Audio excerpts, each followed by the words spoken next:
Kırmaşının saatına göre işlemeye kaldı. Şimdi birinci arkasını açıp alamaz mı? Açıp oldu. Şöyle olur. Mat koydum açıp. Ben. Ha telefonla alayım. Ova. Bir açıp açıp göreyim size. Gitsen gidiyor kızım. Birinci vay. Leka itibar vereyim size motoruna. Bunu aylanıp durup aylanmayıp bakın. Oluyor aylanıp duruptu. To'g'rimizin ishlab turibdi.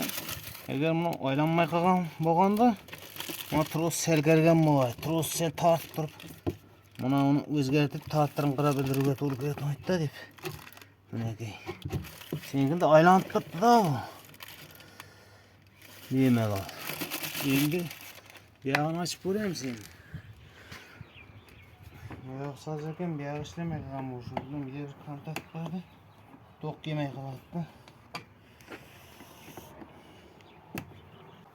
Yağını açıp görüyoruz.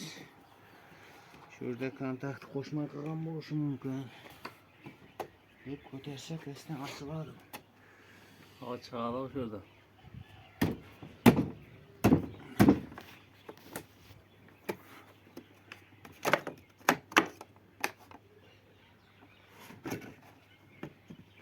Bayağı da açılıyor.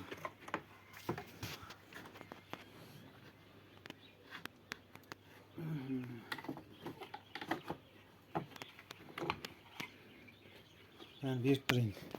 To'xta qo'shaylik. To'xta qo'shaylik.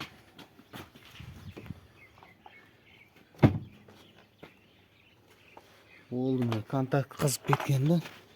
Meniki to'xta qo'shib qo'yibsan ha? Ha.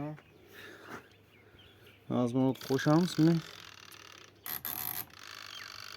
Buni qizib ochilib qolgan orasida.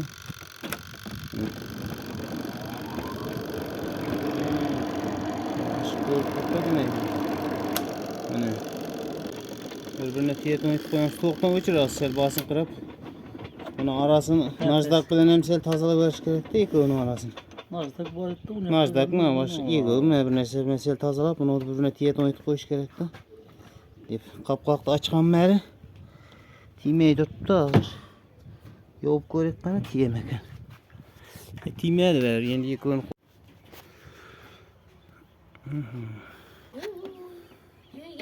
qayirib joyina keltirib qo'ydim. Hozir qopqog'ini ochaylik. Shakir. Qopqog'ini ochsang, orasi sel ochiladi. Qopqog'ini yo'g'onmay qaytib joyina tiyeton bo'lish kerak. Qo'shaver o. Qo'shdingmi? Endi ishga tushiramiz.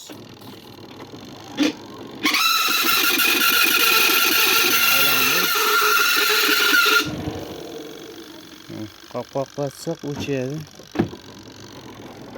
Endi chiyildab ovoz chiqib qoldi. Chiyildab ovoz chiqmasa, anirlarni ozgina maytamiz berish kerak bo'ladi-da, o aylanib turgan temirning yanlarini. Ozgina maytamiz berib, taqib turamiz, berishdi. Qo'shib ko'rib. Mana bo'ldi. Soz. Ha, bu bor bolup ertaroq bo'lsa akroza qo'ymagan. Ochganda o'chadi. O'chgan turibdi. Yezilgan toz kechib ketadi u. Mana bo'ldi. To'yin, Shakir.